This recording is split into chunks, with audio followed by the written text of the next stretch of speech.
and I are working here today is evidence of that.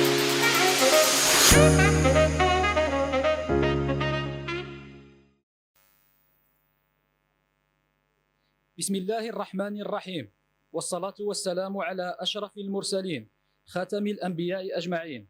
السلام عليكم ورحمة الله تعالى وبركاته.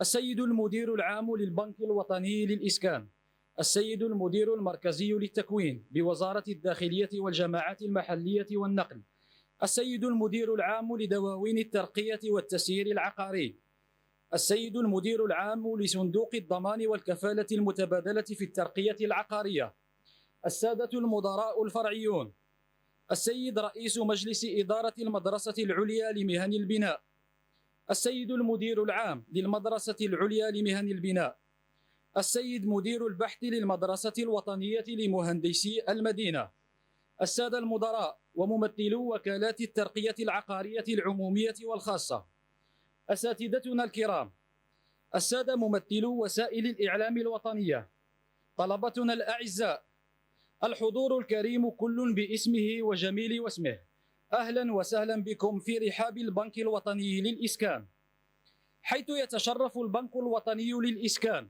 بحضوركم اليوم بمناسبة هذا اليوم الدراسي الموسوم بالابتكارات التقنية والبيداغوجية كضامن للتحكم الجيد في تسيير مشاريع البناء والتشييد.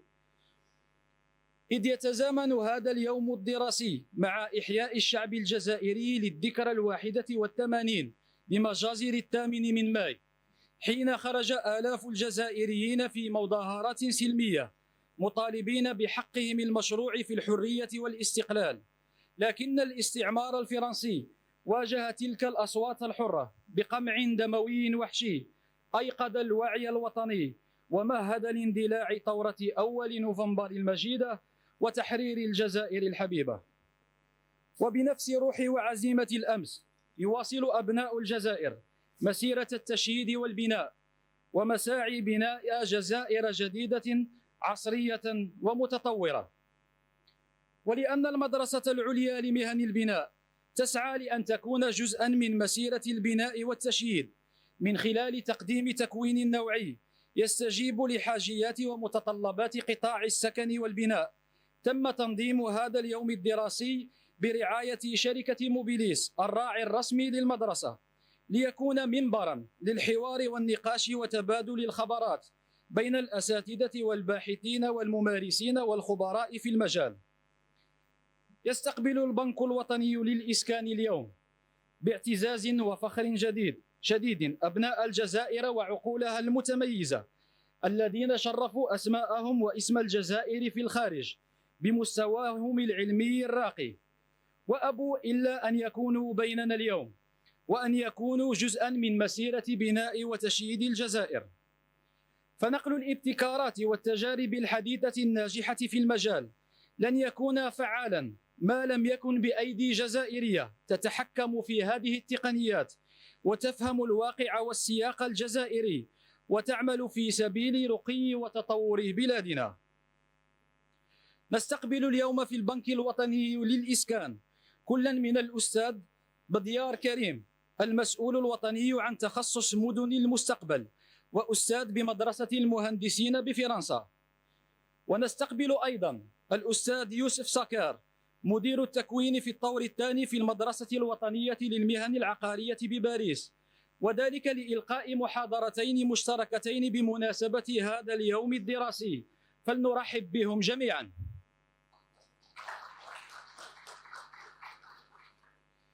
ولا ننسى بهذه السانحة الطيبة ونحن على مشارف نهاية السنة الجامعية إلا أن نجزل الثناء والشكر للسيد المدير العام للبنك الوطني للإسكان على احتضانه الدائم لمختلف التظاهرات والأنشطة العلمية للمدرسة في مقر البنك الوطني للإسكان، وكذا على استراتيجيته الطموحة الموضوعة بمعية مجلس إدارة المدرسة ومديرها العام للارتقاء بها إلى مصاف المدارس العليا وأقطاب الامتياز في مجال التكوين بالجزائر.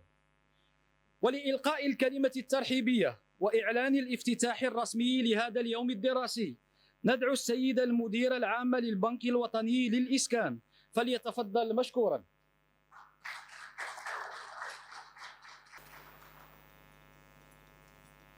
بسم الله الرحمن الرحيم والصلاة والسلام على أشرف المرسلين. Nous sommes là aujourd'hui. Je tiens à remercier le directeur de l'école et le président du CA ainsi que tout le staff de l'école d'organiser ces rencontres qui sont devenues une tradition dans cette école. Chaque fois, nous recevons des experts. Aujourd'hui, je suis doublement fier d'accueillir M. Soka, que j'invite depuis 2 ans déjà à venir nous accompagner. Et aujourd'hui, il est là parmi nous. Il a eu l'occasion d'intervenir par visioconférence, ça fait longtemps. Et aujourd'hui, il est parmi nous. Je remercie aussi M. Bedia d'être parmi nous pour nous accompagner, pour développer cette école. La conférence s'adresse aussi à nos étudiants qui sont parmi nous aujourd'hui, notamment les futurs diplômés de cette école, qui ont été parrainés par Mobidis. Ils ont tous des contrats de travail à la fin de leur cursus. Donc on en tire une certaine fierté. Je souhaiterais à cette occasion, permettez-moi d'être opportuniste, d'inviter le ministère de l'Intérieur aussi à prendre nos diplômés. Le besoin est grand dans les 2 spécialités qu'a développé l'école, à savoir la maîtrise d'ouvrage des programmes neufs et la maîtrise d'ouvrage des licences en réhabilitation aussi. Des besoins sont énormes. Nous souhaiterions que les collectivités locales s'intéressent un petit peu à ces formations que nous faisons. Nous avons aujourd'hui aussi le ministère de l'Enseignement supérieur qui est très présent à travers plusieurs organismes, dont notamment Mme Maha, la directrice de l'EPO, et également quelqu'un qui vient carrément du ministère, c'est un directeur qui travaille avec l'administration générale du ministère de l'Enseignement supérieur. Notre ambition, comme je l'ai toujours dit, c'est un métier qui n'a jamais existé en Algérie depuis 102 à aujourd'hui, à savoir les formations académiques en maîtrise d'ouvrage. On a fait de la maîtrise d'ouvrage de manière empirique pendant des années. Et nous avons vu qu'il y avait un besoin pressant. Bien sûr, le plus grand employeur en principe pour ces métiers-là, c'est le ministère de l'Habitat. À travers les OPGI, il y a des besoins monstres. Nous souhaiterions aussi qu'ils s'intéressent aux futurs diplômés de cette école, qu'ils les prennent en charge, soit en fin de cycle pour l'emploi ou bien carrément en parrainage durant le cursus de formation. C'est vrai que c'est lourd peut-être pour les parents, parce que nous nous intéressons à toute l'Algérie. J'ai tout le temps été un ardent défenseur du territoire algérien, pas d'Alger. J'ai envie de voir les gens de l'intérieur du pays intégrer notre école et bénéficier aussi de cette formation, ce qui est assez difficile pour un père de famille, un pauvre père de famille, pour payer des études à ses enfants, s'il n'est pas accompagné par les entreprises, par les promoteurs immobiliers ici présents aujourd'hui. Donc j'en profite pour inviter tout le monde à nous accompagner à développer cette école.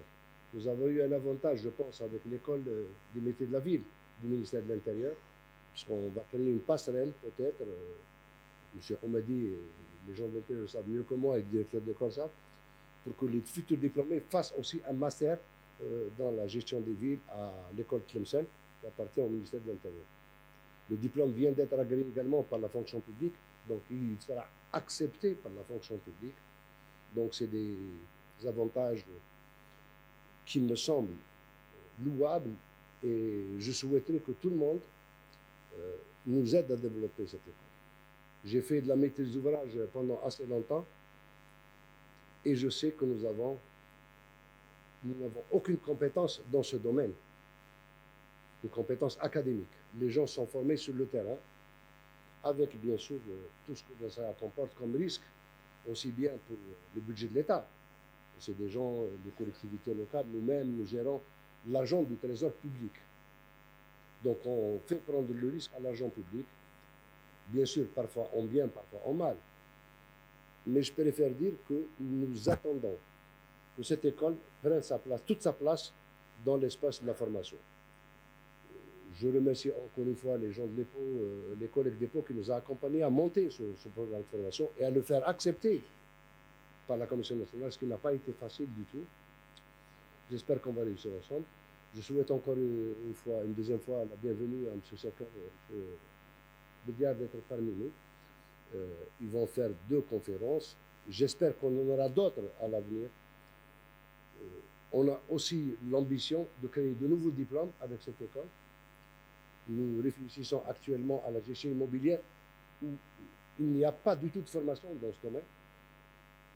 Le deuxième aspect, c'est le droit de l'urbanisme aussi. Il n'y a pas de spécialité de droit de l'urbanisme au sein de l'université, c'est licencié en droit. On va essayer de mettre en place ces diplômes qui manquent au pays, qui manquent à tout l'espace, ainsi qu'aux promoteurs immobiliers, parce que les promoteurs immobiliers, la première fois quand j'ai créé l'école, c'était pour faire de la formation continue au profit des promoteurs. Malheureusement, je n'ai pas réussi.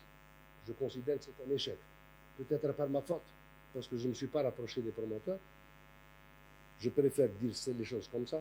Mais aujourd'hui, l'occasion nous est donnée de présenter l'école aux promoteurs immobiliers qui seront aussi nos ambassadeurs avec l'ensemble de la place. Il y a à peu près plus de 12 000 promoteurs qui sont aujourd'hui inscrits au tableau des promoteurs immobiliers. J'espère qu'ils viendront grandir et nous permettre de faire évoluer cette école.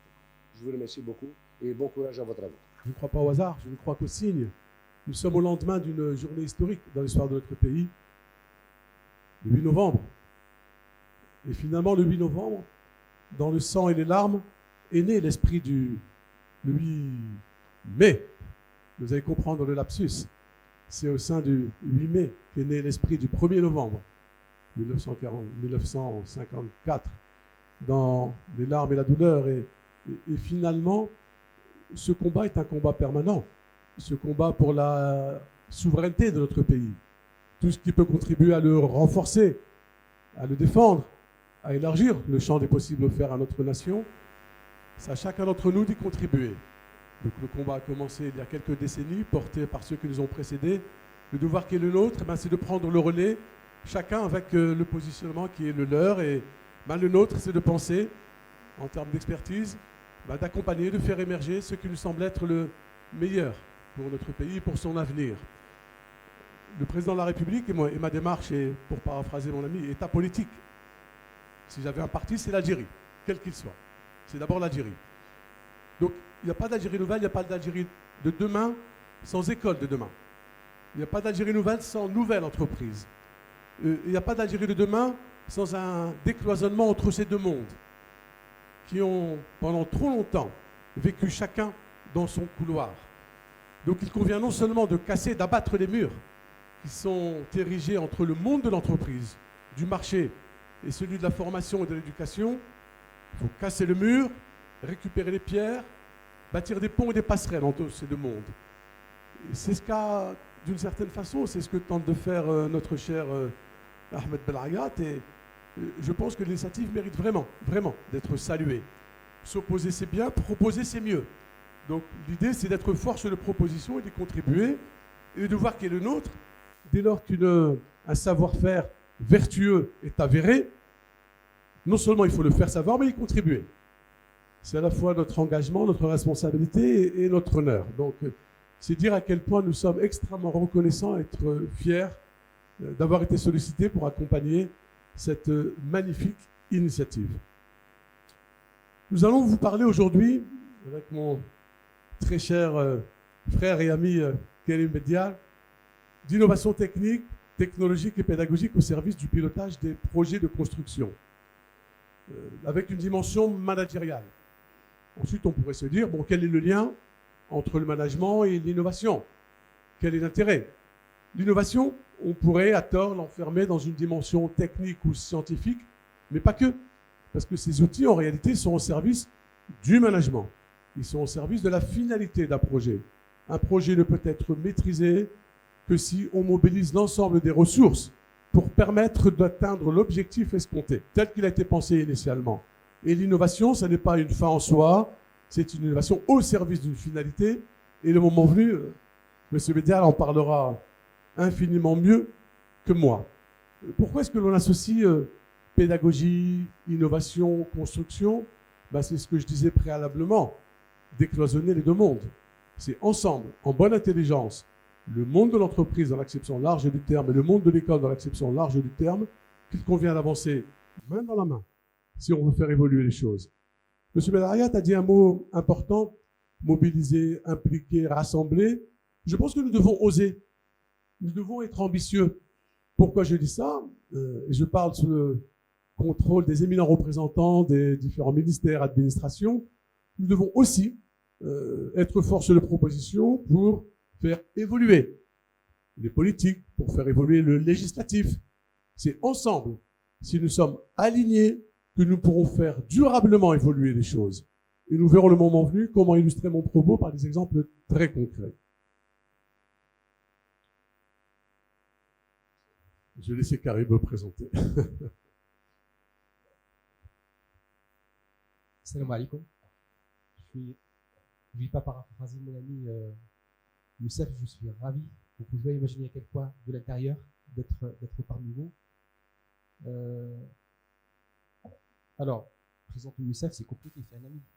Mais je tiens quand même à dire quelques petits mots sur lui. Vous le sentez déjà. C'est un monsieur d'engagement.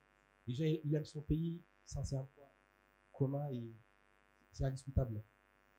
Lui, il est originaire de Biskra, moi je suis de l'Est, de Khenchela. Voilà. Je suis de l'Ouest. Vous m'entendez pas? Là, vous m'entendez? Bon, je ne vais pas bouger.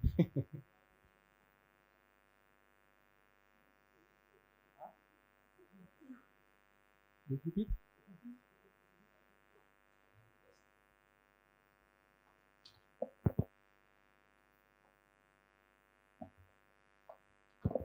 Vous m'entendez mieux? Oui? Non? Toujours pas? Est-ce que vous m'entendez? Bien.